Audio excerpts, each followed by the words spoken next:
Bom, então hoje nós vamos estudar a 8ª e última visão do livro de Zacarias.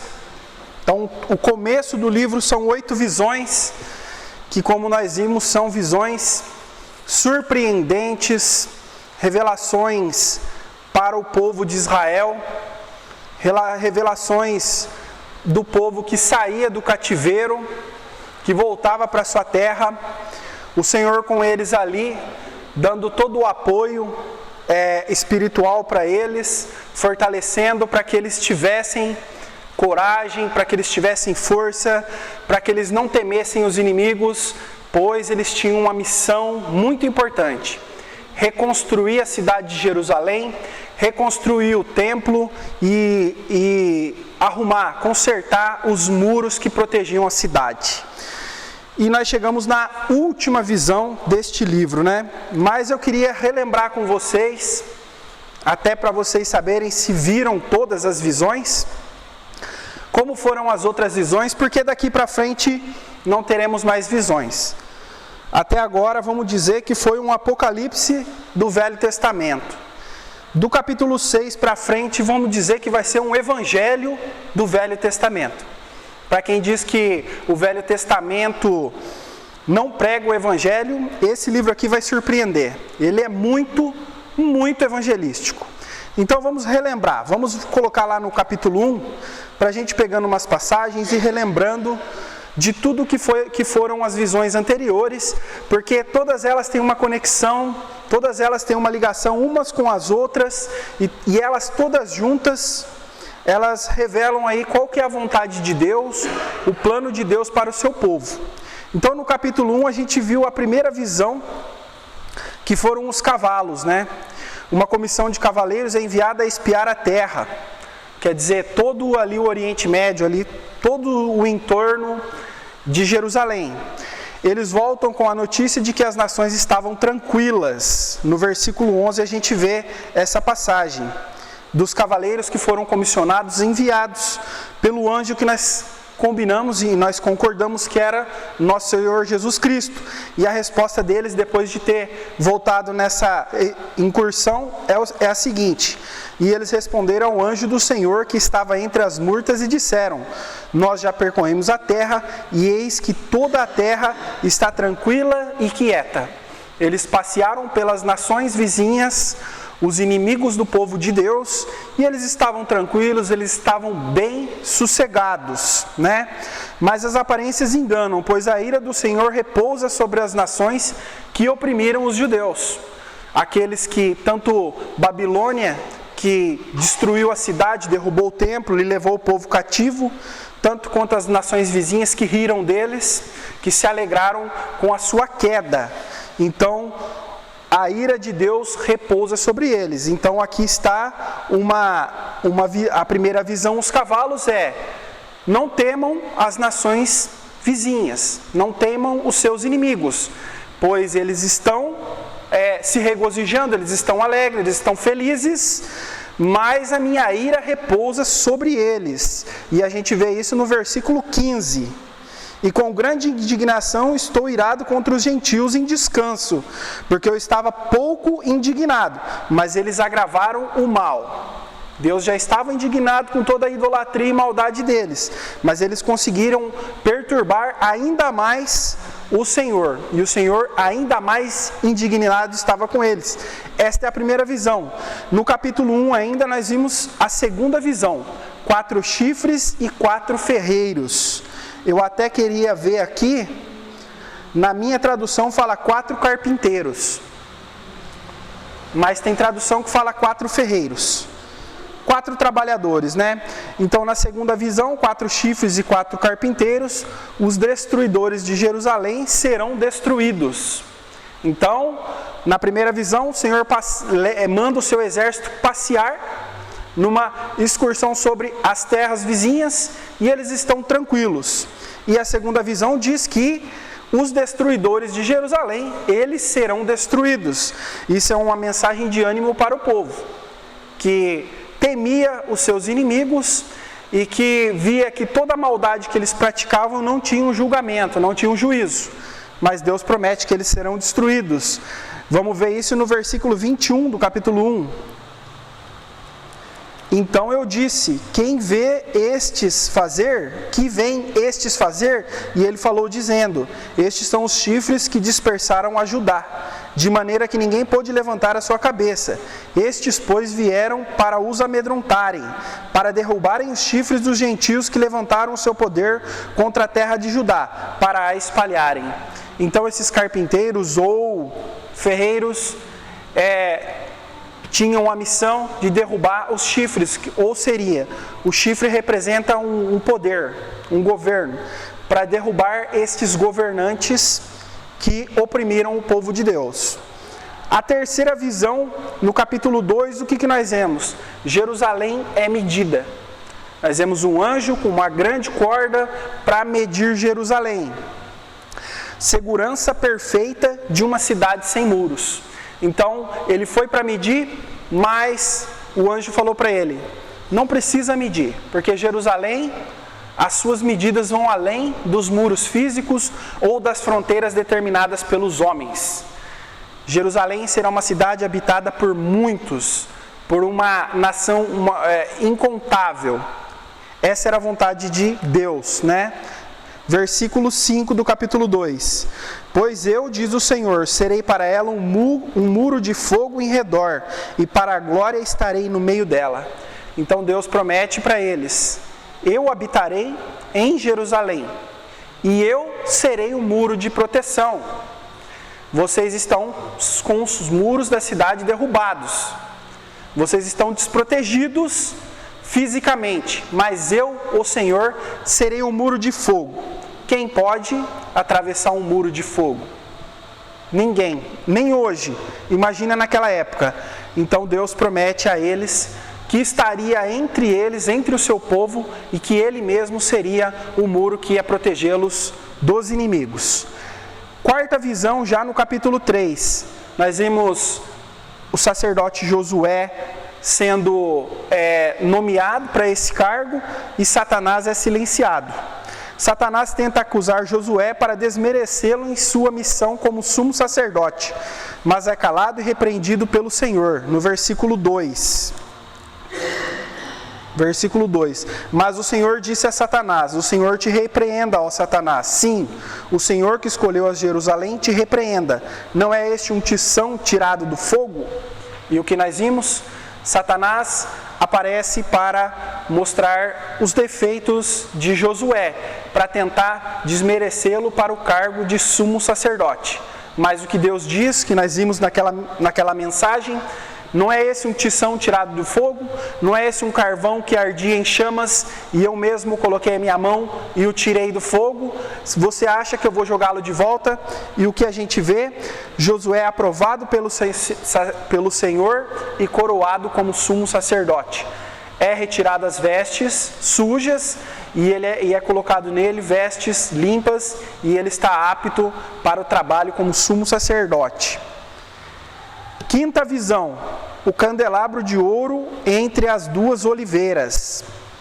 O templo seria reedificado pela liderança de Josué e Zorobabel, que representam as duas oliveiras da visão do capítulo 4, a quinta visão. Eles forneceriam o azeite, que seria o combustível que manteria a chama daquela missão acesa. Azeite de fonte infinita representa o Espírito Santo de Deus. E na quinta visão nós vimos as duas oliveiras, nós vimos o castiçal com 7 velas, nós vimos o jarro cheio de azeite que alimentava aquelas velas e era um combustível infinito.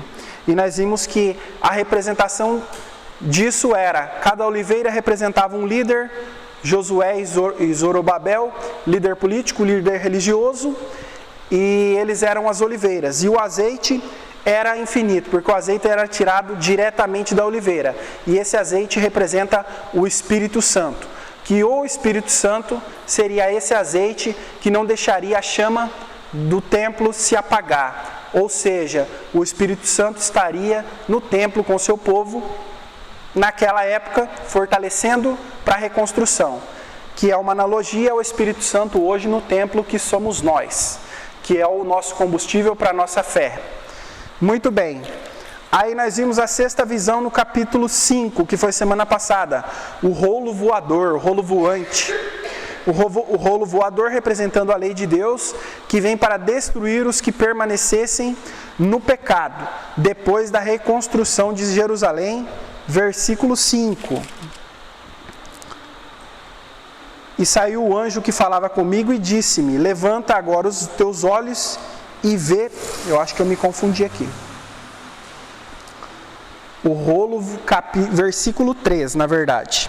Então disse-me: esta é a maldição que sairá pela face de toda a terra, porque qualquer que furtar será desarraigado conforme está estabelecido de um lado do rolo, como também qualquer que jurar falsamente será desarraigado conforme está estabelecido do outro lado do rolo.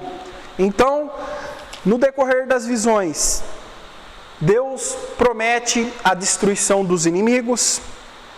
Deus silencia Satanás, porque ele já havia julgado o seu povo por 70 anos no cativeiro. Deus já tinha feito justiça, primeiramente na sua casa, então Satanás não tinha mais o lugar de acusador. Na terceira visão nós vemos que Jerusalém é medida e que o povo temia por não ter um muro, mas Deus promete ser Ele mesmo um muro de fogo ao seu redor. E nós vimos na quinta visão o candelabro de ouro, os que foram escolhidos para a missão de reconstruir o templo, Josué e Zorobabel, com a promessa de que o Espírito Santo estaria ali fortalecendo eles nessa missão e que eles concluiriam a missão. Na sexta visão, o rolo voador. A partir daquele momento de que o templo tivesse reconstruído, o Senhor estaria novamente no meio do povo, mas o mal, o pecado deveria ser tirado de entre eles. Eles nunca mais voltariam para o cativeiro, mas aquele que pecasse individualmente, esse seria julgado individualmente pela lei de Deus e retirado de entre o povo.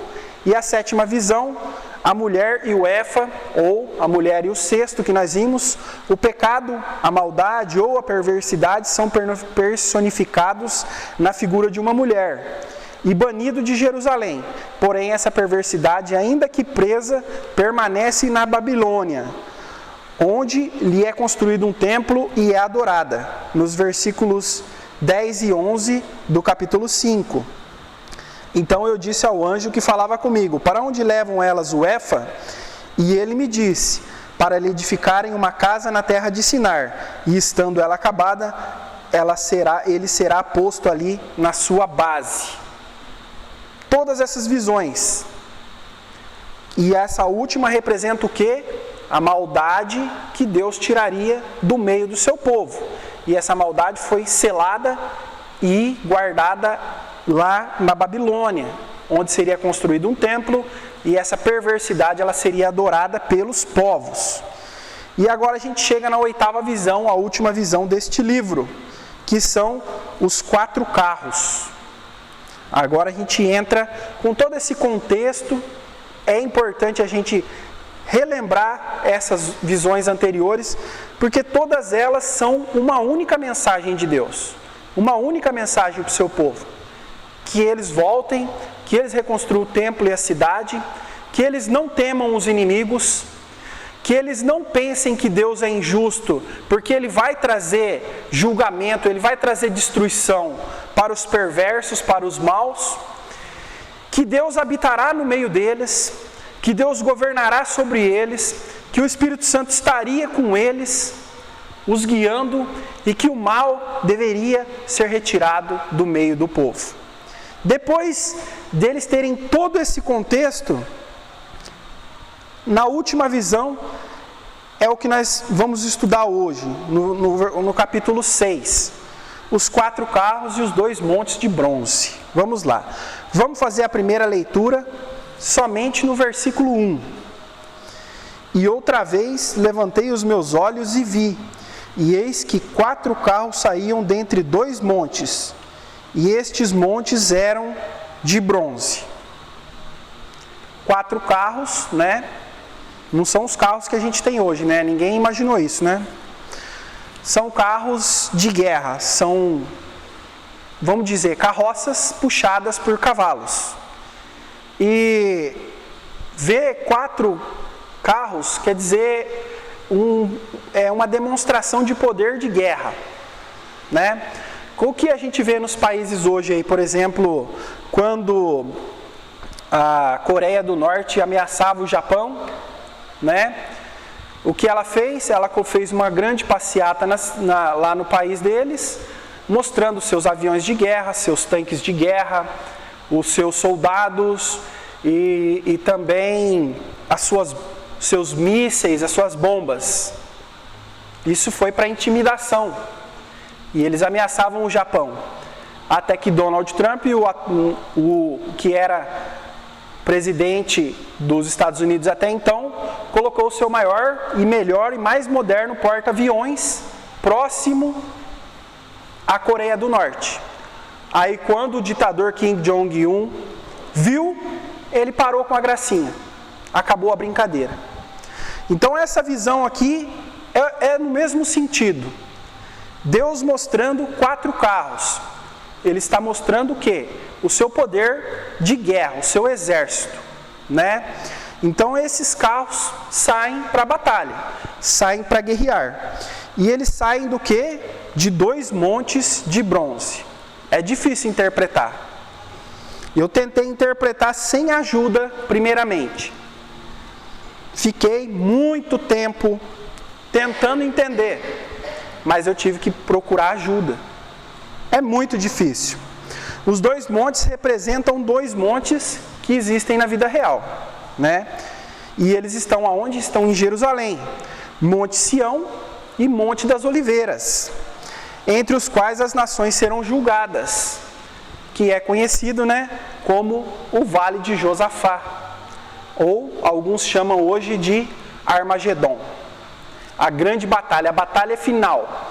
Uma batalha tão sangrenta que a Bíblia diz que o sangue que vai ser derramado nessa batalha, nesse vale, primeiramente que é um vale, né? Um vale é reto, para inundar é difícil. Vai ser inundado com o sangue dos inimigos e o sangue vai chegar na boca dos cavalos. Imagina que batalha sangrenta. Então, é desse monte que saem esses 4 carros, que é o exército de Deus. E nós já estudamos, né? Mas vamos relembrar. Joel capítulo 3, só voltar um pouquinho aí, ó. Joel, é difícil de achar. Joel capítulo 3. Aí eu mesmo não estou achando.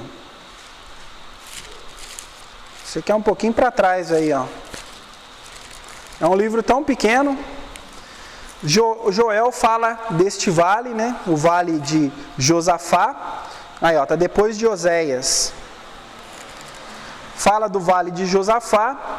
E Joel fala desse que é conhecido hoje como Armagedon, né? Onde será a última batalha. Então é dali que sai. Só para a gente relembrar, quem não participou aqui, nós temos lá no YouTube, nós estudamos esse livro inteiro. Quem quiser ver, tá lá, é só procurar. Lá que vai ter esse estudo. E é nos versículos... Onde eu estou aqui? No capítulo 3, versículos 1 e 2, que diz assim, ó: porque eis que naqueles dias e naquele tempo em que removerei o cativeiro de Judá e de Jerusalém, congregarei todas as nações e as farei descer ao vale de Josafá, e ali com elas entrarei em juízo por causa do meu povo e da minha herança, Israel, a quem elas espalharam entre as nações e repartiram a minha terra. Essa visão, né, foi concluída, essa visão aqui de Joel foi concluída em partes, mas ainda será concluída no futuro, quando todas as nações definitivamente serão julgadas nesse grande campo de batalha, que é o Vale de Josafá. Mas aqui nós vemos, né, por causa do meu povo e da minha herança Israel, a quem eles espalharam entre as nações. Vamos continuar então. Segunda leitura. E os montes são de bronze. né? 2 montes de bronze, representando o Monte das Oliveiras e o Monte Sião. Esses montes representam proteção inabalável. Eu estou indo rápido hoje, então eu estou muito rápido, porque eu estou querendo acabar no horário. Então, como eu estou indo rapidinho, vai dar para a gente ler essa passagem. Jeremias já é um livro bem mais fácil de achar, né? Jeremias, no capítulo 1, versículo 18, a gente vê que a representação do bronze, porque os montes eram de bronze, porque o bronze representa uma proteção inabalável. Jeremias capítulo 1, no versículo 18, diz o seguinte: porque eis que hoje te ponho por cidade forte, e por coluna de ferro, e por muros de bronze, contra toda a terra, contra os reis de Judá, contra os seus príncipes, contra os seus sacerdotes e contra o povo da terra. Então, os montes representando aí uma proteção inabalável. Então Deus, Ele comissiona o seu exército, 4 carros, que saem de Jerusalém, que saem do vale onde será derramado muito sangue, e os montes são representados por montes de bronze, representando forças inabaláveis. Este é o começo da visão. Só um versículo já rendeu bastante explicação. E vamos fazer a segunda leitura, versículos 2 até o 4. No primeiro carro eram cavalos vermelhos, e no segundo carro, cavalos pretos, e no terceiro carro, cavalos brancos, e no quarto carro, cavalos malhados, ou dependendo da tradução de vocês, cavalos baios. Todos eram fortes. E respondi dizendo ao anjo que falava comigo: que é isto, Senhor meu? Então ele vê os carros e os cavalos. E esses cavalos tinham cores diferentes: vermelhos, pretos, brancos e malhados. 4 cavalos. Carros puxados a cavalos, como já falei, representam grande poder bélico, grande poder de guerra. Os 4 carros saem dentre os 2 montes, isto é, de Jerusalém, para que as nações saibam que o povo judeu tem um Deus vivo e poderoso que protege o seu povo com seus exércitos e destrói as nações opressoras. Assim como vimos em Apocalipse, cavalos representam guerra. Então lá em Apocalipse nós vimos também 4 cavalos, mas a interpretação dos cavalos de Apocalipse é completamente diferente desses cavalos aqui. Lá em Apocalipse são 4 cavalos, mas não são os 4 que trazem guerra. O primeiro traz paz, uma falsa paz, uma paz mentirosa. Mas esses 4 aqui são 4 de guerra. Mas se a gente pegar o cerne da questão, tanto de um quanto o outro, esses cavalos vêm para trazer guerra e para trazer destruição. Muito bem, e esse é o que a mensagem está nos passando. 4 carros, com cavalos de cores diferentes, e eles saem para guerrear. Terceira leitura, versículo 5 até o 7. Eu fui rápido até demais hoje, hein? Vamos lá. E o anjo respondeu dizendo-me: estes são os 4 espíritos dos céus, saindo de onde estavam perante o Senhor de toda a terra. O carro em que estão os cavalos pretos sai para a terra do norte, e os brancos saem atrás deles, e os malhados saem para a terra do sul. E os cavalos fortes saíam, e procuravam ir por diante, para percorrerem a terra. E ele disse: ide, percorrei a terra. E percorreram a terra. Muito bem. Então, 4 espíritos dos céus. Então, 4 carros. A representação desses carros são o quê? Norte, sul, leste, oeste. Os 4 pontos cardeais. Querendo dizer que o juízo de Deus é sobre todas as nações. Diferente dos deuses dos gentios, que só são deuses na terra deles, que só fazem os milagres na terra deles, que só reinam sobre o povo deles, porque são deuses de mentira, são deuses inventados pelo homem, com a ajuda de Satanás. Mas aqui, Deus, Ele é Deus sobre todas as nações, aqueles que creem nele, que o amam e seguem os seus mandamentos, e aqueles que não, também. Todos os homens foram criados a partir de Adão e Eva. Todos os homens são criação de Deus. E Ele, como Criador, Ele tem soberania, Ele tem poder sobre a sua criação. E Ele faz como bem lhe atende, como bem lhe apraz. Então, os 4 carros representam 4 pontos cardeais, norte, sul, leste e oeste. Quer dizer que o julgamento do Senhor se estende sobre toda a terra, independente do poder das nações e impérios. Carros dos cavalos pretos e brancos. Nós vimos que os cavalos pretos e brancos, os cavalos pretos saem para a terra do norte e os brancos saem atrás dele. Então, pretos e brancos seguiram para a terra do norte. Carros dos cavalos pretos e brancos seguem para a terra do norte, ou seja, Babilônia, a terra da perversidade, a nação que derrubou a cidade de Jerusalém e o templo. A profecia já se cumpriu, pois Babilônia foi conquistada pelo Império Persa. Isaías 44, 28 até 45, 1 a 3. Vamos lá, Isaías capítulo 44, versículos 28, e nós vamos entrar no capítulo 45, 1 a 3. Então, essa primeira excursão, que são os cavalos pretos e brancos, seguem para Babilônia. A primeira nação ali, de acordo com a visão de Zacarias, seria julgada. O maior império que já se viu sobre a terra. Interessante que 2 dos cavalos vão até lá, para destruir. E para isso foi usado o exército persa, no poder do rei Ciro. Então vamos ler aqui, 44, 28, e vamos entrar no capítulo 5, 1 a 3. Deus falando: que digo de Ciro? É meu pastor, e cumprirá tudo o que me apraz. Dizendo também a Jerusalém: tu serás edificada, e ao templo: tu serás fundado. Assim diz o Senhor ao seu ungido, a Ciro, a quem tomo pela mão direita para abater as nações diante de sua face, e de cingir os lombos dos reis, para abrir diante dele as portas, e as portas não se fecharão.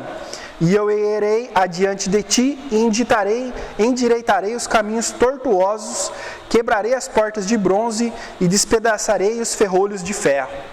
Portas de bronze, Como nós vimos. Portas com grande proteção. Quer dizer, muito fortificadas, muito protegidas.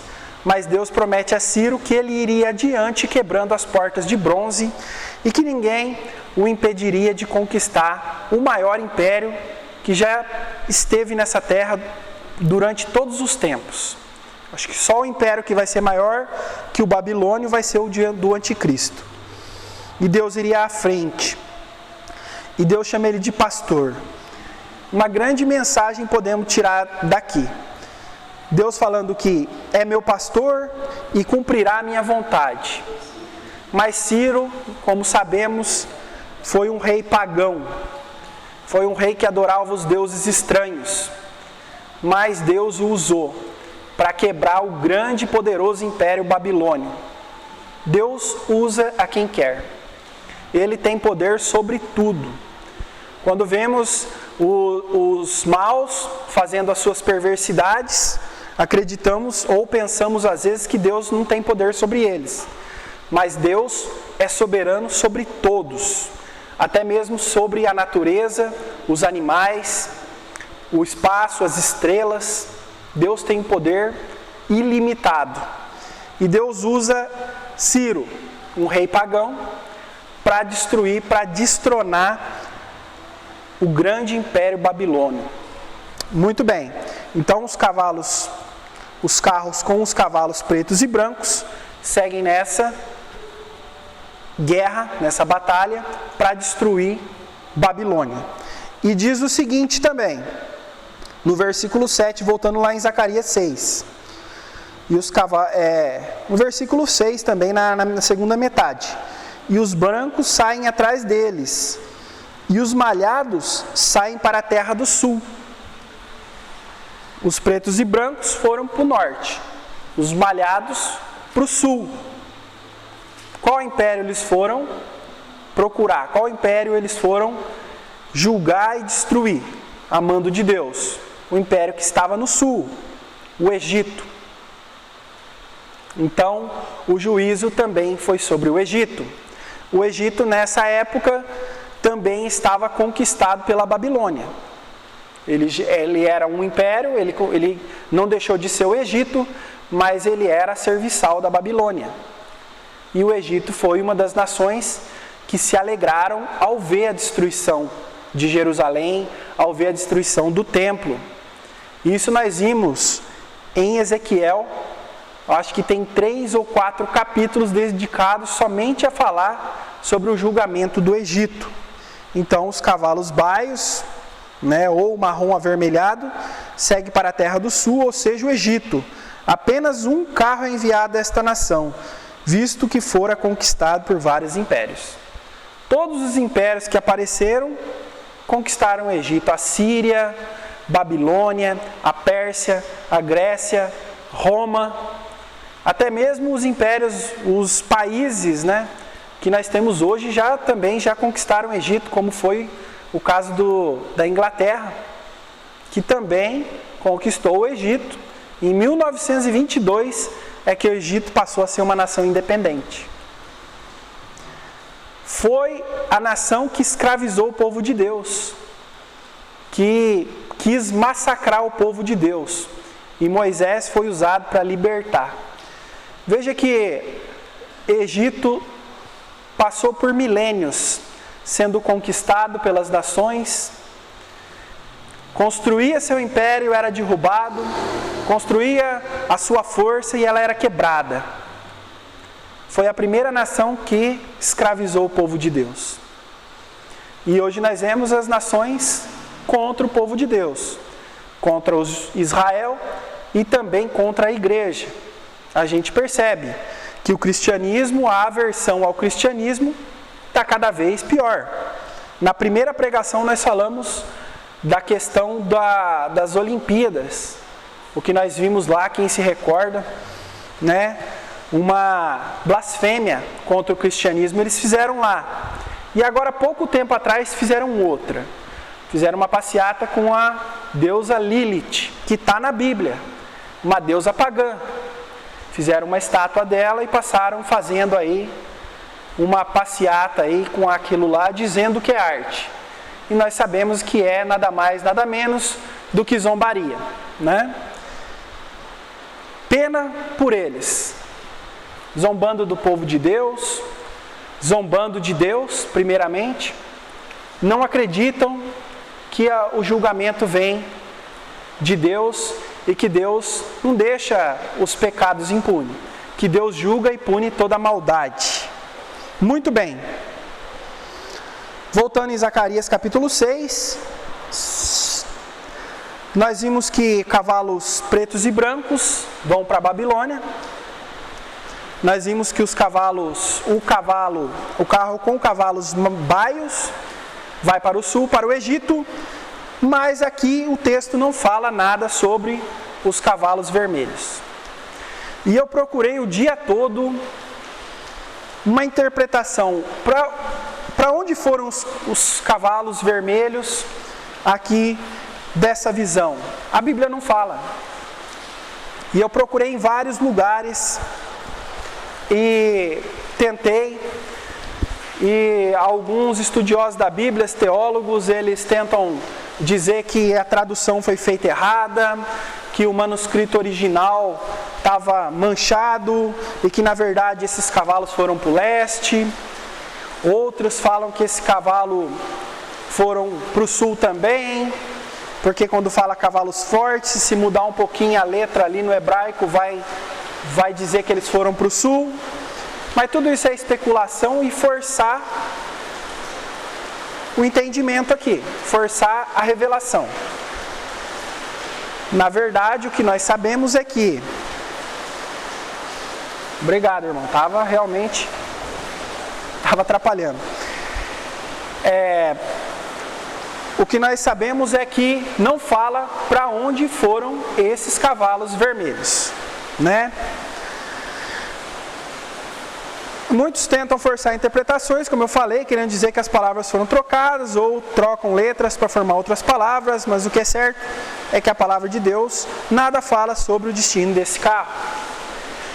E nós vimos também no estudo anterior que a maldade personificada como uma mulher, a perversidade, foi levada até Babilônia.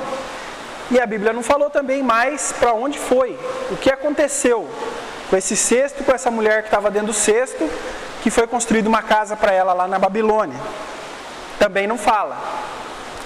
Mas, se a gente tentar chegar a uma interpretação, eu vou passar para os irmãos a minha interpretação pessoal. Pode ser que um dia eu venha aqui me retratar e dizer, olha, não estava certo. Mas, estudando as profecias bíblicas, a gente sabe que tem um cavalo vermelho.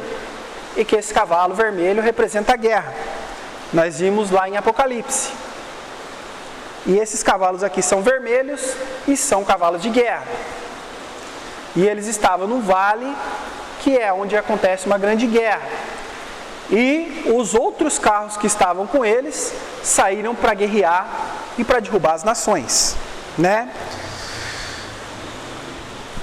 Só que aqui não é dito nada, para onde eles foram.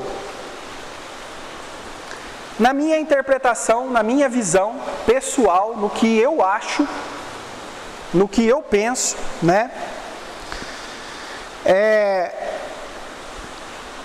Assim como a iniquidade é levada à Babilônia e lá permanece, esse carro vermelho acredito que permanece em Jerusalém, porque a Bíblia não fala que ele saiu de lá, mas que ele estava lá. Em Jerusalém, isso. No tempo certo será libertado, primeiramente a iniquidade, depois o carro vermelho. Essa é a interpretação minha, pessoal. Posso estar errado. Mas, vendo a visão anterior, que a perversidade personificada em uma mulher que ficou preso na Babilônia, não foi libertada. E nós, na interpretação profética, pensamos que ela seria libertada no final, quando seria o tempo do anticristo. Então eu acredito que nesse tempo, esse carro também será libertado para guerrear e para destruir os moradores da terra. Assim como uma semelhança em uma outra visão lá em Apocalipse. Vamos lá. Apocalipse capítulo 6. Irmãos, se não estou sendo bem claro, os irmãos podem perguntar, viu? Como falei, é difícil entender e é difícil de passar o entendimento também. Apocalipse capítulo 6 fala da abertura dos primeiros selos, dos 6 primeiros selos do livro selado com 7 selos. E nos versículos 3 e 4 fala sobre o segundo selo. Diz assim, ó: e havendo aberto o segundo selo, ouvi o segundo animal dizendo: vem e vê. E saiu outro cavalo, vermelho, e ao que estava sentado sobre ele, foi dado que tirasse a paz da terra, e que se matassem uns aos outros, e foi-lhe dado uma grande espada. Interessante que quando nós estudamos o Apocalipse e quando nós esmiuçamos mais esse texto, a gente vê que esse cavalo vermelho, o vermelho não era a cor dele. O vermelho era o sangue dos inimigos que espirrava sobre ele.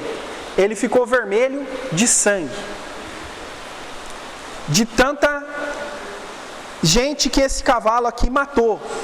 E era uma espada em que esse cavalo corria e o seu cavaleiro com uma espada na mão ia decepando as cabeças. Então eu acredito que O quarto carro, que é citado em Zacarias, ele tem uma ligação com este carro, com este cavalo, que é o segundo selo de Apocalipse 6. E que esse carro está lá guardado. Ele está parado, ele está esperando o momento dele atacar. Então acredito que Deus deixou esse carro sem interpretação, sem que o anjo, porque o próprio Zacarias pede a interpretação ao anjo, né? Ele pede para que o anjo explique. No versículo 4 ele fala: e respondi dizendo ao anjo que fala comigo, o que é isso, Senhor meu? Ele pede a explicação, ele pede a interpretação, e o anjo lhe fala sobre 3, mas um fica em aberto. E Zacarias também não pergunta o que é este carro. Então eu acredito que este carro é uma profecia para o futuro. Porque todas as profecias de Zacarias, nós vimos que tratava do povo naquela época, e nós projetamos elas para o futuro, e elas se encaixam perfeitamente com as profecias que ainda não se cumpriram, as profecias futuras. Então eu acredito que estes carros estão ali, no Vale de Josafá, ou no Vale do Armagedon, como muitos chamam hoje, aguardando o momento de saírem para levar guerra e destruição sobre as nações. Muito bem, e para encerrar o estudo, só faltou o último versículo de Zacarias, no capítulo 6, que nós vamos ler até o versículo 8 só. Nós só vamos ver a última visão hoje. O restante desse versículo fica para o próximo estudo.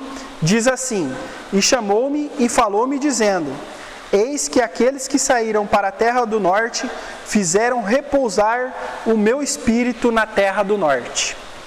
Os cavalos brancos e pretos saíram para a terra do norte, que é Babilônia. E eles fizeram o espírito do Senhor repousar sobre Babilônia. Mas não é, na linguagem original, não é um repousar de que ele está feliz ali, de que ele está contente ali. Está repousando sobre Babilônia a justiça de Deus, a ira de Deus. Toda a sua ira, todo o seu julgamento. E como essas profecias ligam para o futuro, nós sabemos que Babilônia hoje é o mundo corrompido. É o mundo que persegue Israel, que persegue a igreja. O Espírito do Senhor repousa sobre eles. E a ira está guardada. O mundo acha que Deus não faz justiça.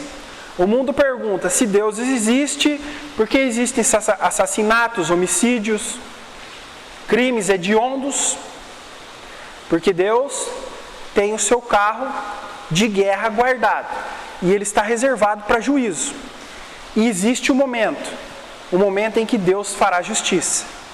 E nesse dia, esse carro será libertado e nós veremos a grande justiça de Deus e a destruição dos inimigos. Porque Deus ama a sua igreja, dá o seu Espírito à sua igreja, está com ela, livrando e protegendo. Mas a ira de Deus, ela repousa sobre o mundo. Agradeço aos irmãos pela paciência. O pastor tem a palavra.